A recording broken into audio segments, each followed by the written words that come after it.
Sunday evening மதியம் non veg பண்ண கையோட ஸ்டவ் அப்படியே க்ளீன் பண்ணி வச்சாச்சு. நிறைய பேர் இந்த ஸ்டவ்வை பற்றி கேட்டிருந்தீங்க.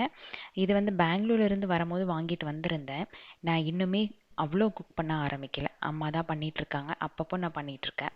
பட் க்ளீனிங் வந்து நான் தான் பண்ணிகிட்ருக்கேன். அது ரொம்ப ரொம்ப கஷ்டமாக இருக்குது. ஸோ ஹானஸ்ட்டாக சொல்லணும் அப்படின்னா, கொஞ்சம் ஏஜ்டு பீப்புள் டெய்லி க்ளீனாக வச்சுக்கணும் அப்படின்னு நினைக்கிறவங்க எல்லாத்துக்கும் இந்த ஸ்டவ் வந்து கண்டிப்பாக செட் ஆகாது.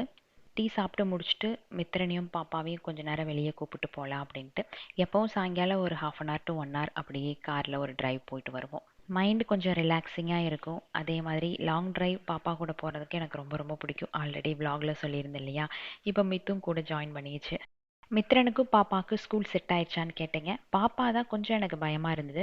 பட் அவளுக்கு ஃப்ரெண்ட் சர்க்கிள் ரொம்ப நல்லா அமைஞ்சிருச்சு. மித்ரனுக்கு இந்த ஸ்கூல் தவிர வேறு எங்கேயும் போகக்கூடாதான், இந்த ஊரை விட்டு போகிறதுக்கும் மனசே இல்லையா நேற்று சொல்லியிருக்கான்.